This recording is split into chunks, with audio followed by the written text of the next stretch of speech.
Have you ever wondered who the Mary was from Bloody Mary? If the Loch Ness Monster was real, or if Ouija boards actually worked? On each episode of the family-friendly Unspookable, we look at the histories and mysteries behind your favorite scary stories, myths, and urban legends to get the real stories behind the scares. Want to solve your next mystery?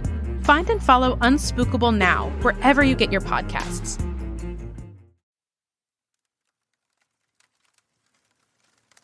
Roswell, New Mexico, January 2009. On January 1st, 2009, Greg Blodgett reported his father, William Blodgett, missing.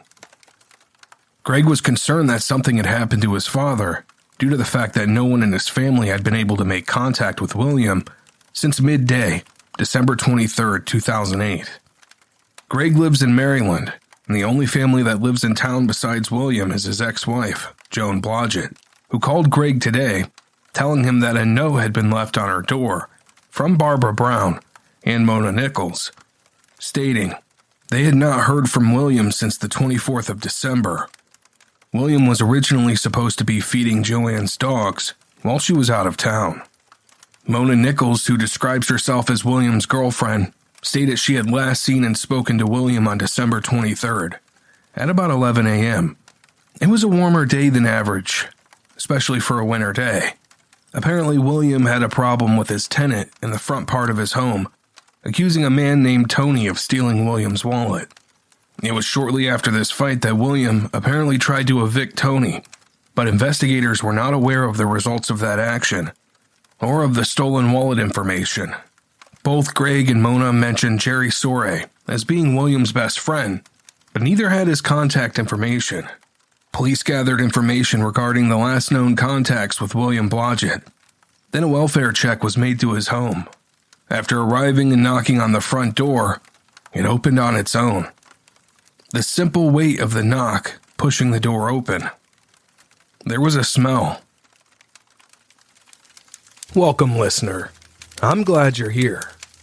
Take a seat next to the fire.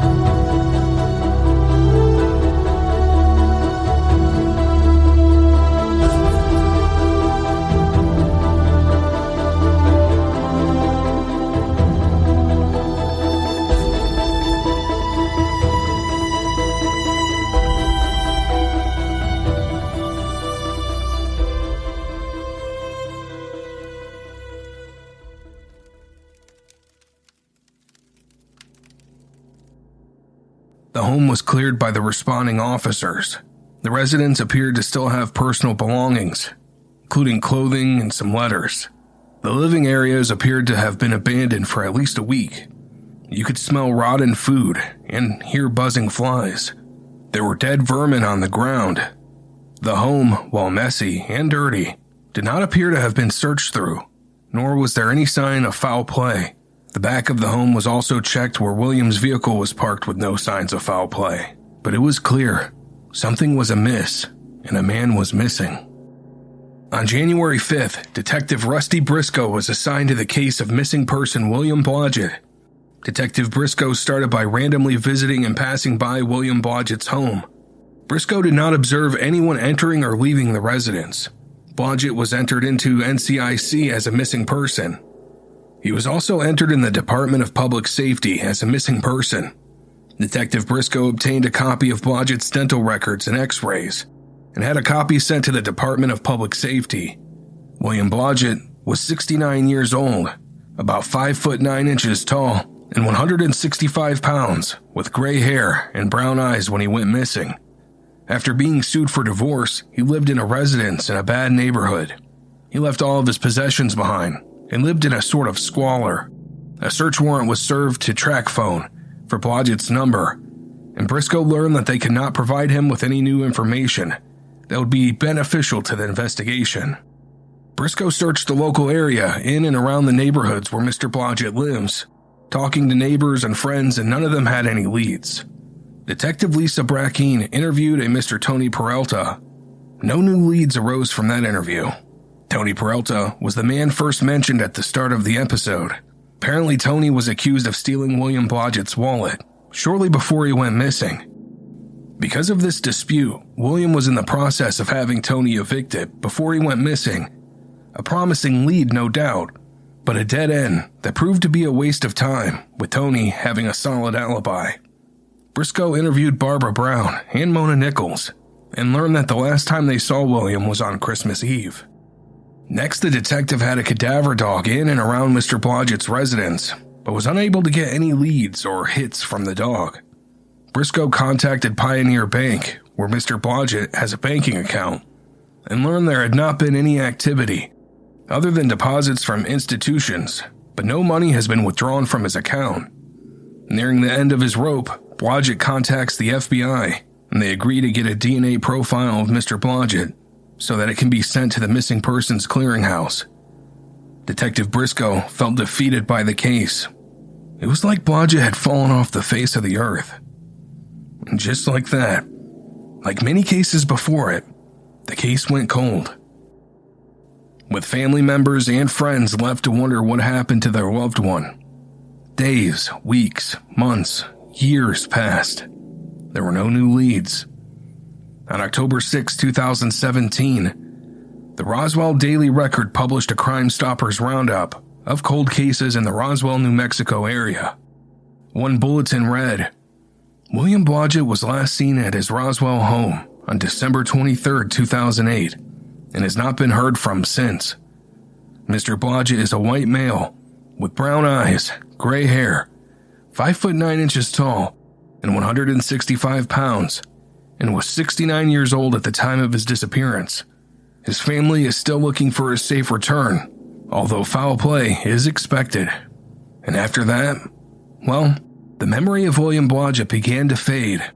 Unfortunately, I don't think the world has a lot of capacity to care for a missing 69-year-old male divorcee. It's sad but true. There's almost no footprint online for this man for a decade and a half. And then one day, 15 years later, a 911 call was made. That caller, Tony Peralta. Sir, tell me exactly what happened. Well, I killed somebody. You killed somebody? Yes, sir. What's your name, sir? Tony Peralta. And who is the person that you killed, Tony? His name is Bill. Tony Peralta, consumed with guilt, borrowed his friend's phone to report himself for the murder all these years later. Officers arrived at the scene to find Tony sat with his friend on a curb, sporting a goatee and a gray t-shirt. The man confesses the moment the police arrive. Just wanted to report a murder that I did a long time ago. Okay, a long time ago? Yeah. Or today? A long time ago. What is that? I buried him in his house. Okay. On 5th Street. What's the address? I don't know. Don't know. No, sir. How'd you go up here? You walk? Yeah. This is a long time ago, is what he's saying. I'm just tired of covering it up. Try to cover it up? Yeah. Okay. I'm tired of living with my wife, sir. The guilt? Hell yeah. Okay. This is him. Is it okay? You're all sweaty. You run here? Or? No, I drank. Oh, you drank? Oh, that water right there? No. Okay. Alrighty. Yeah, go ahead. Would you show me where it's at? What? If I took you, would you be willing to show me where it's at? Do I have to go there right now? Well, that way we know where the... Yeah, the house. What? But if I took you, would you be willing to show me where it's at? Do I have to go there right now? Well, that way we know where the house I'll is. take you. Okay. I'll let you finish your thing. Let's go. Okay. You don't want to finish it? You're good there? Yeah, I'm Okay. fucked anyways. All right, just hang on, okay? Tony, after saying he's fucked anyway, stands up and is willingly placed in cuffs. There's a sense of relief in his eyes. Relax. No. Just say name call that one. I did. You did? Yeah, we already got this. This guy had the house. No. Just hang out right here, okay? We'll talk with this guy. Hang out right here. So he's saying... Hang on. Yeah. He's saying he killed somebody a long while ago and he buried a house, some house on 5th Street. That's what he's like. So I asked him if he's willing to show me where the house is. He's like, yeah, I'm willing to show you where the house is. So that's all we got right now. He doesn't know the address. A long time ago. That's it. Nothing current. So I'm going to take him up there and see if he's willing to show me the house, and we'll just, What year? Huh? What year? I haven't figured it out yet. I literally just was hearing conversations from him. So. What year was this at? You don't remember? Okay. It's been so long. It's been a long time. Okay, we're going to go all the way around over here. Okay, my car's way over there, so we're going to walk this way. Yeah. Thank you guys for coming. Absolutely.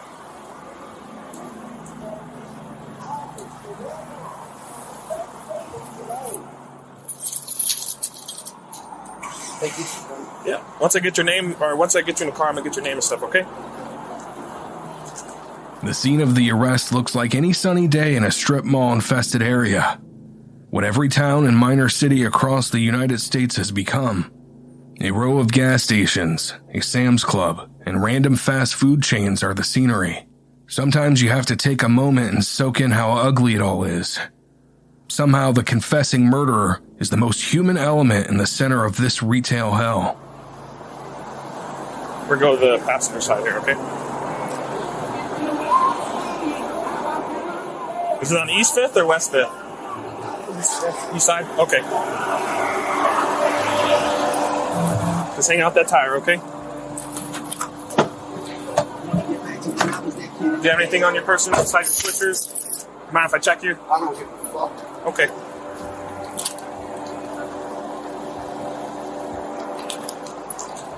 Phone? Okay. I'm just gonna hold on to these, okay?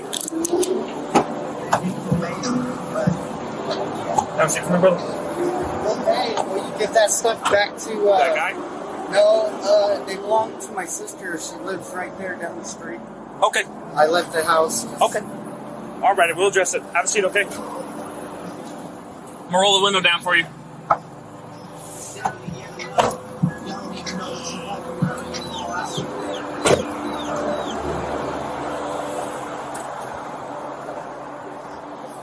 See some air, all right? So what's gonna happen, okay? We're gonna go to the police department, okay? We're gonna find out some more information, okay? The detectives are gonna talk with you about more information with it, okay? And then we'll address it from there, okay? All right, so hang on, okay? Yes, sir. Step up for me, man.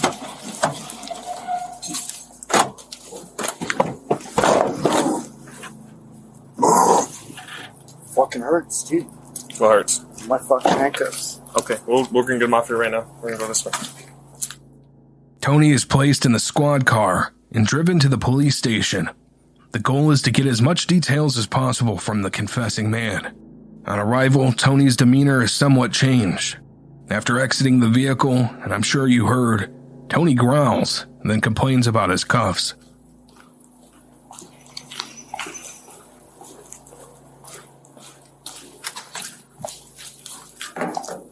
Stand right here and face this wall real quick. And I'm gonna give. Good shit. Fuck, that shit hurts. What's arm is hurting? On body, bro. Your whole body? Yeah, I took a bunch of blood pressure pills and everything. You took some or you take some? I took some. Okay. I didn't drink. I shouldn't have drank. Okay, have a seat. Hold on. But I didn't know how to confess to him. Okay, have a seat real quick. Alright. Now, when you say you took all this stuff, when was this? A little bit ago?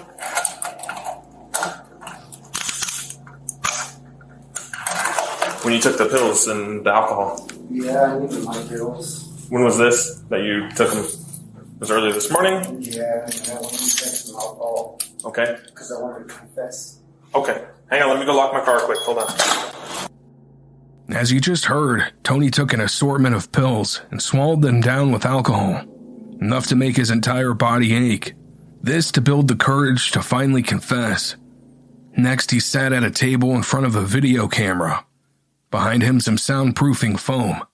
As a side note, I wish police stations would take care like this for confessions. Most of them sound like they're recorded in a tin can, but I digress. So, undertaking masks. What's your name? I don't want to speak. You don't want to speak? Oh, okay. I told you my name already. Why'd you ask me? I'm just trying to start a conversation, man. Okay, my name's Tony Ray Proza. Tony Proza? Yeah, I didn't mean to get back with him anymore. I'm sorry? I've been drinking. You've been drinking? Yeah. Okay. It's my understanding you called us, is that correct? Hell yeah. You want those off? Yeah.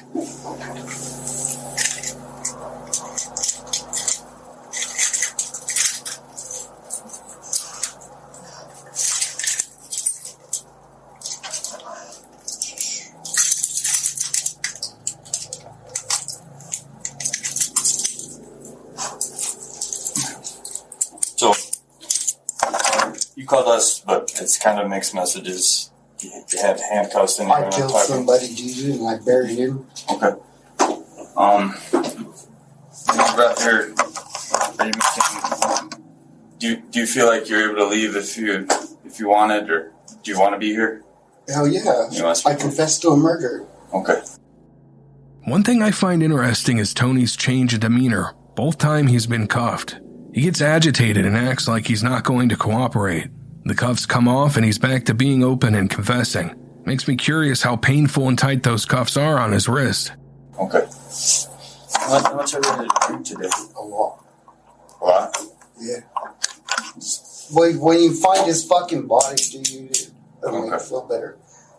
It's at his house. That'll make you feel better? Hell yeah. Okay. I don't want to live with the shame anymore. Okay. I understand that. All right, well, I just it's my understanding you're willing to... Jesus. Yeah. It's my understanding you're willing to take us to the house. Yeah, hell yeah. Did it happen at the house? It did. It did? I was on meth really bad. Okay. And I killed him because he didn't give me no money. And I buried him in his house. In his house. Do you remember his name? His name was Bill. His name was Bill. Everybody talks about it all the time. Okay. How long ago? I don't know. You don't know? Too Been a little long. while. Too long, boss. Don't ever say, don't kill nobody that you don't have to. Okay. Okay. All right, Tony. Well, tell you what. Give me a sec. We're gonna go for a car ride. Do you want to do that? To his house, right? Yeah. Yeah, let's go. Now, before we do this, you understand if you know if we do find his body, man. You better find his body. It should be right there. Okay. Hey, I confess, man. Mm-hmm. I confess. I don't want to live life anymore without confessing. Okay. Just for good measure, like you said, you got brought here in because I know you called us. I know you want to do this because it's a strain on yourself. But I just want to make it clear that I'm not going to be that person. Yeah. I want to make this perfectly clear that you're telling us it's good on you for doing it, but it'd be my job. I would have to prosecute this when we discover this. You understand that, right? Okay. Yeah. So I'm going to go ahead and advise your rights just because it's kind of the statement. You don't have to tell me my rights. I know I'm fucked. I don't even care if I go to jail for fucking forever or get the death penalty. I should have never sinned, and that's it. Oh man, I got you, but just let me get through this. It's something on my end that they want me to do. Okay, so okay. You have the right to remain silent. Anything you say can and will be used against you in the court of law. You have the right to an attorney. Had to have the attorney present before any questioning and during any questioning. If you can't afford to hire an attorney, one will be provided for you at no cost to you. And if you choose to answer any questions or make any statements, you're free to stop. Go ahead up. At any time. Okay. You understand all that? Yeah. Oh, yes. Okay. I know you said you drank a little bit. Hey, I wanted to confess to you. Right. I understand. All right. Cool. All right. So we're gonna go get in a car. We'll drive you to it. You show me. I'm hot though. Will he turn on the air conditioner? It's hot. Man, it's so hot in here. We're gonna go downstairs. We're gonna get in a car. And I'm not turning that AC up. All right. I hate it up here. All right. Well, let's go because we're fucking noisy. Okay. Give me 1 minute. Yeah. I just gotta do some real quick with those handcuffs. You're fine. Relax. Want your water? Yeah, please. Go ahead. You grab it. Go ahead. Can I smoke that? Hey, it's my last. We'll do it over there, okay? Oh, wait. All But right. I can't do it in my cop car. So grab your water. Oh, you don't have a lighter, huh? I have lighter in my cop car, though. All right, cool. Grab water. Hey, just my last cigarette and that's it. Alrighty. Fuck. I got you. You can bring it with you if you want it. Alrighty. We're going to go down to the right and down the stairs again, okay? Okay. Tony confesses to killing William after he didn't lend him money for meth. He then gets emotional and explains to the officer the overwhelming sense of loss he's felt since this sin. He tells the officer to not live life the way he has. Call me weak, but I do feel somewhat moved by Tony here. Yes, it took pills and liquid courage, but it seems like he would have gotten away with this murder had he not confessed. Listener, do you think there's room for forgiveness in a case like this? It's right here. Next house. This white one? This white one here? Yeah. I buried him in that side place right here. I killed their dad.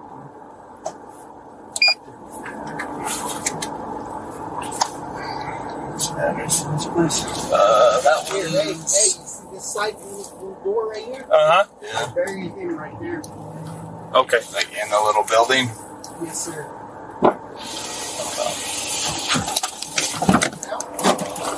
Hang on.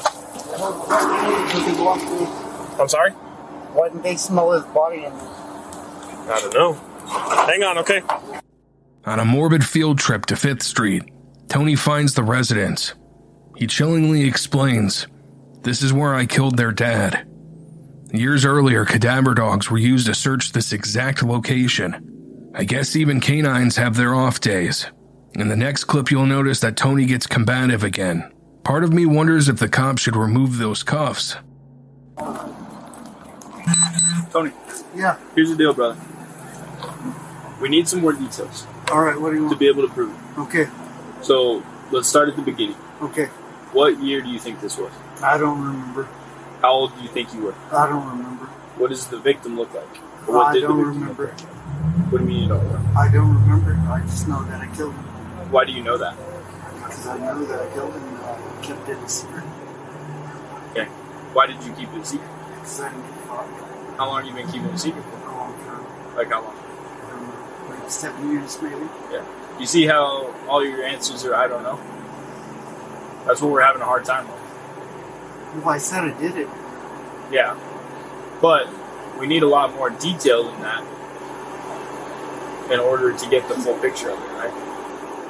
And if this person's dead in here and has been dead for a long time, they got a family, right? Yeah. Yeah. So the family's probably missing them.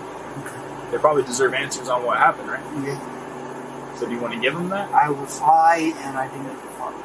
Okay. What were you high on? Meth. Meth? Smoke it or shoot? I shot it Shot it? How much did you use a day? a lot. A lot. Are you still using? No, sir. No. That's Yeah. probably why I'm confessing. So what was the reason that you killed him? I don't have a reason. You didn't have a reason? So were you guys arguing? No, I just felt stupid one day, I guess. You just felt dumb? What was he doing when you killed him? Being a good man. Was he sitting, sleeping, standing, reading, watching TV? I don't know. You don't remember? But you killed him in a tub? No, That's what you said earlier. I didn't say that. What did you say? I said I killed him, that was it. No, you said in the bathroom in a tub. How'd you kill him? I didn't say that. How'd you kill him? I said I killed him, that was it. No, you didn't. You told me how earlier. Well, he's right there. Well, we're gonna go see if he's in there. Okay. But how'd you kill him? I killed him. How? Did you shoot him? No, Did you hit him with a bat? I killed him. How'd you kill him? I don't remember. Did you stab him? I don't remember. You did earlier. I did earlier. You're just repeating the things that I'm saying now. You see how I don't believe you? If I just came to you and I just said all the time, I don't know, I don't remember, would you believe anything I'm saying? You said, hey sir, what's the law on this? And said, I don't know. You think you trust me?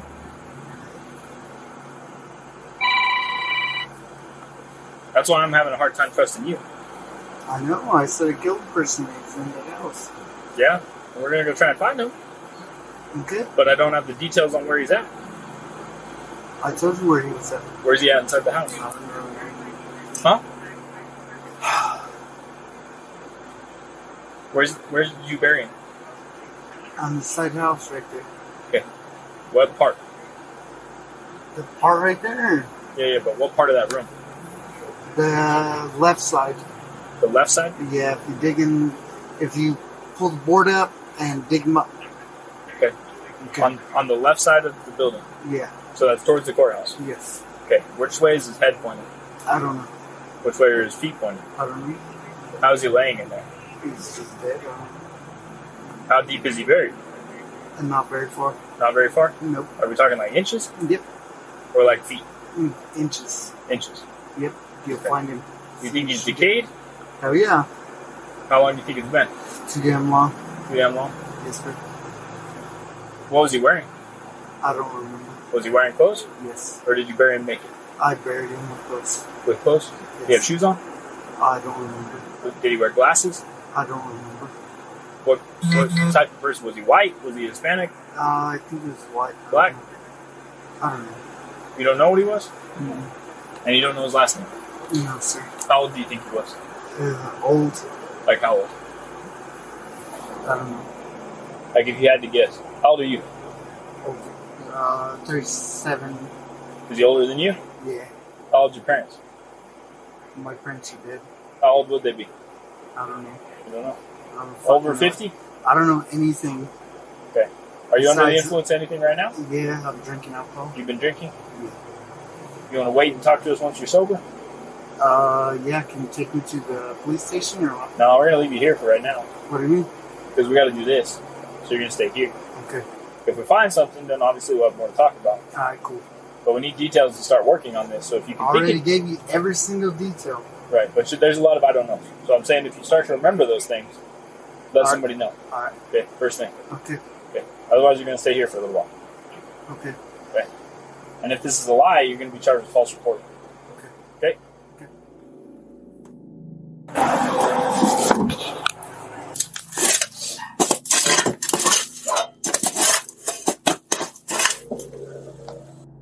On the police body cam, we find ourselves in the property. The officer's on the scene with a shovel digging, hoping to find William's body. There's that like the black tarp they put down to keep weeds from growing through. Oh, looks like a shoot. Yeah. Yeah. Oh, no, that's something else. Isn't it? A shoe? I think it is. I think it's a shoe too. But they're both in there.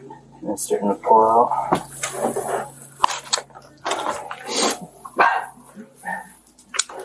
Is it bones in it? But like, It is one of these long ways.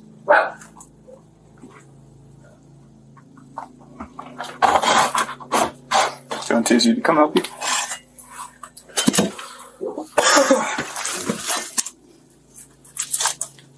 That's weird, though. Mm-hmm. I suppose. Or do you want to back up here, sir?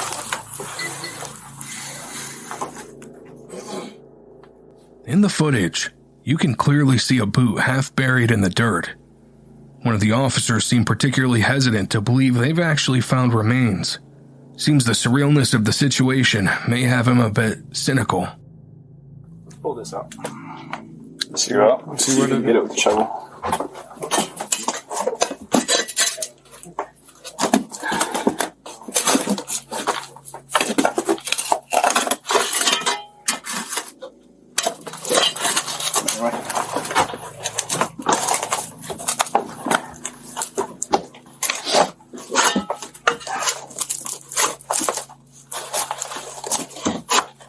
Oh, that's a shoe. Yep, you can see. I think it is. There's the like. I think it's the boot, and that's the bottom sole of it. Yep. You know what I'm saying? Because you can see they come right up right there. So we need to get that out, and that'll kind of determine a little bit more, you know. Yeah, because that's the sole of it. Yeah, that would go right there. Grab it and pull and see if a foot falls out. Okay. This is getting very scientific. If it's 7 years or more ago, I'm not going to lose anything. Hey, dude. Oh, check that. Yep. After some gallows humor, the team decides to see if they can find more. Pulling at the boot, it snaps from its resting place. Looking in the boot, they see William's decaying foot. Have you been here for a little while at the police department? Mm-hmm. My name's Gino, by the way. They just called me in. It's nice to meet you. You too, sir. Is that good? Is the hamburger good? It's McDonald's, but it is what it is, right? So they already read you your Miranda rights? You're aware of all that stuff? After a long, hot day, Tony is sat there eating his McDonald's cheeseburger. Looking at him, I think about how much a man can change in 15 years. I think about what a punk I was in my youth. How I live with a lot of regret myself from those years. I never killed anyone, but I did hurt people. I see Tony sitting there with his eyes empty of pride, and I can't imagine the guilt that he lives with, and what that took to bring him to this day. What time did you call the police department? Yeah. Yeah, okay. Tell me what happened, man. I killed somebody a long time ago. Okay. Why, what happened? I don't know, sir. I've been told his name is Bill, but it's really William, right? I don't know. You were living with him at the time? Okay. Back then, you guys had some kind of issue. Was it about a wallet? No? Do you remember what happened? Why? I just remember I just needed to confess. That was it. Okay. How did you do it?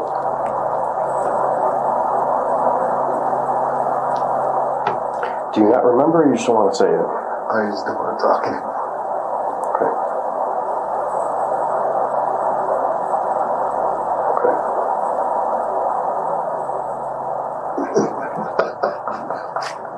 Well, it's off your shoulders now, man.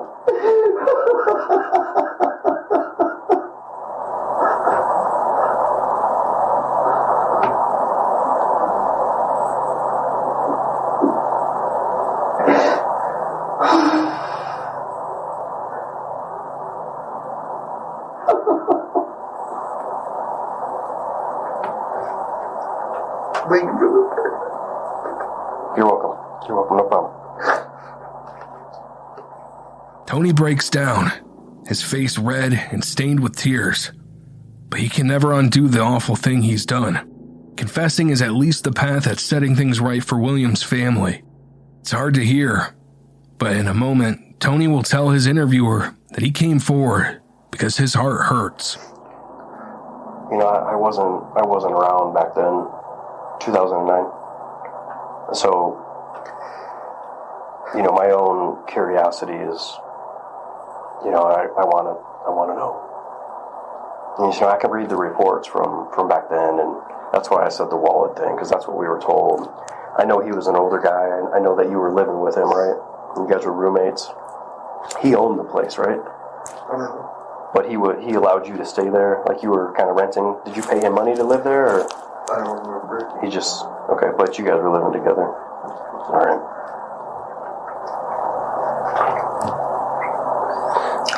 So, what happened, man?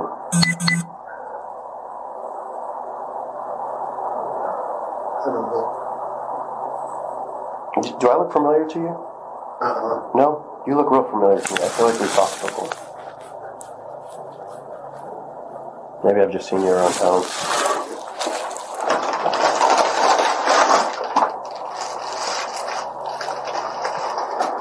Did you use a gun?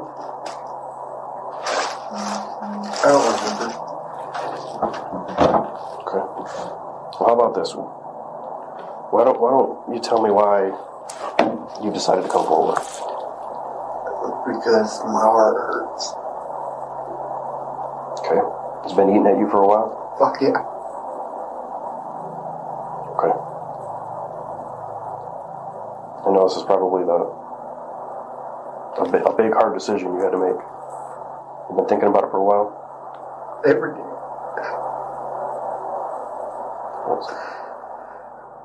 Tony admits that he's thought about his crime every day since it happened. Though he escaped justice, it seems he still lived a life in a prison of his own making. Perhaps paying his dues behind bars will allow him to free himself of this self-imposed purgatory. I've never been in that position, but I can imagine how hard that decision was to step up and... At least nobody doesn't have to worry anymore.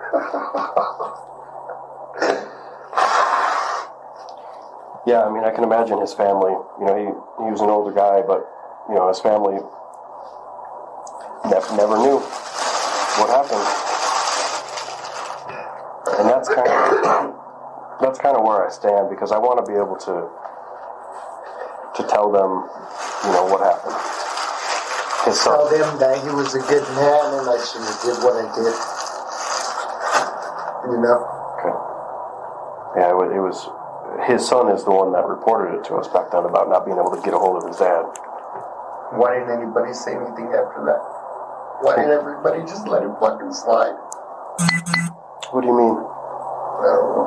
Okay. Tony's words here are telling.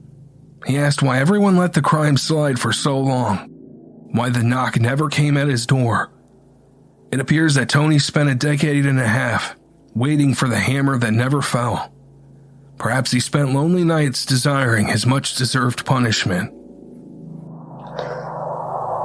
The cops talked to you back then, I assume? Mm-hmm. Yeah.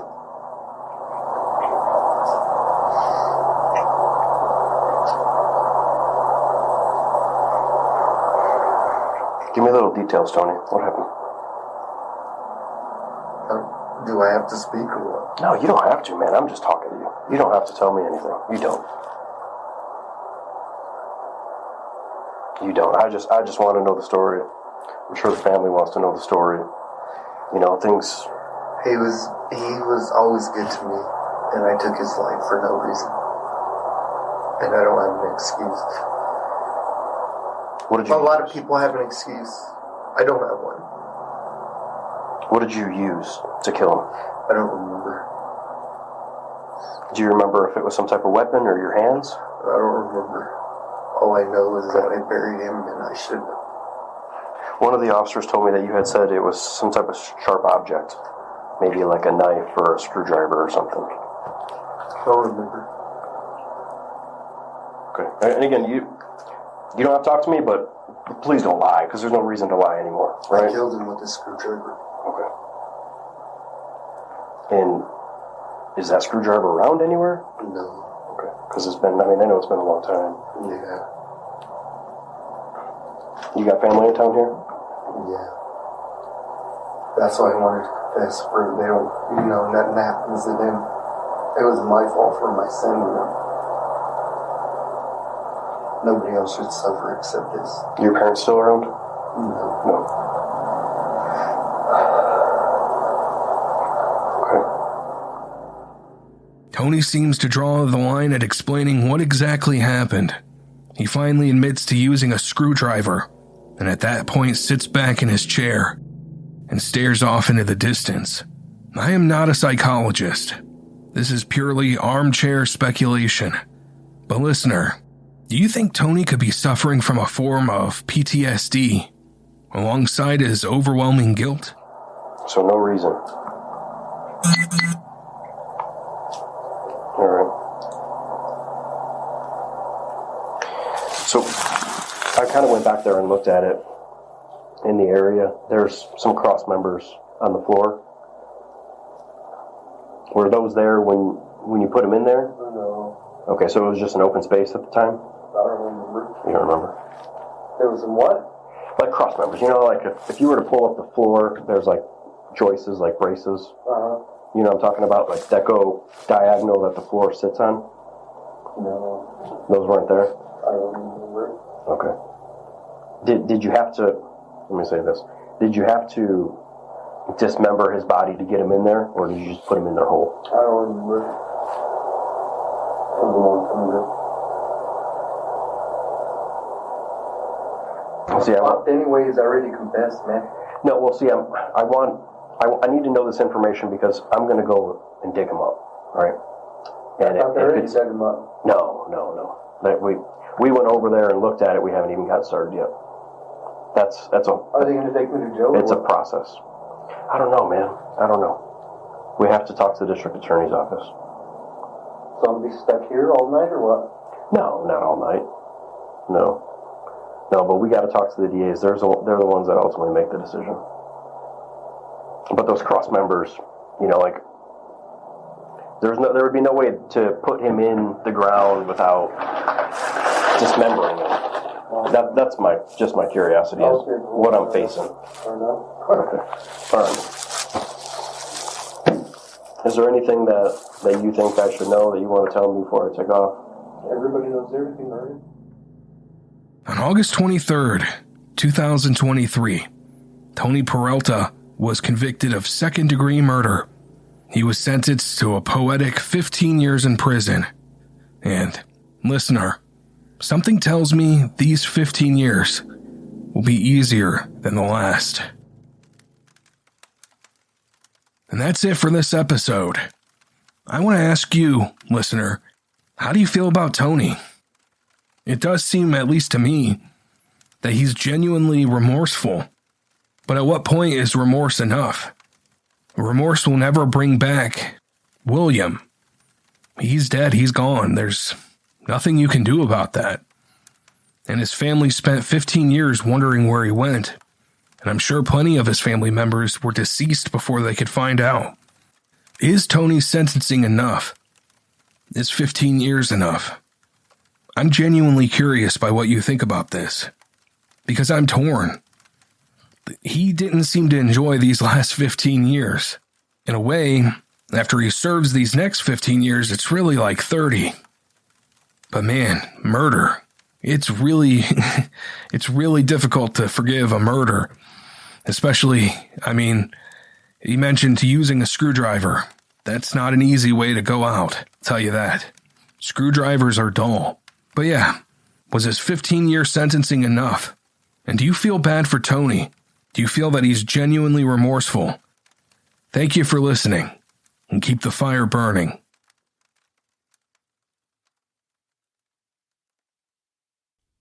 Hi, I'm Matt Albers, host of the Pirate History Podcast.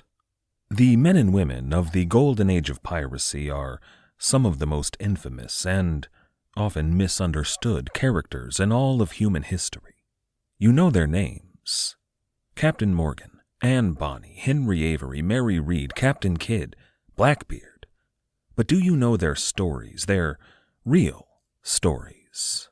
Every week over on the Pirate History Podcast, we explore the real lives of these pirates. We examine what made these pirates sail the high seas in search of plunder and adventure and revenge. The real stories are a lot more complex and a lot more interesting than the stories most of us have been told. If you'd like to hear the stories of the real men and women who went on the account and sailed under the black flag, join us on the Pirate History Podcast.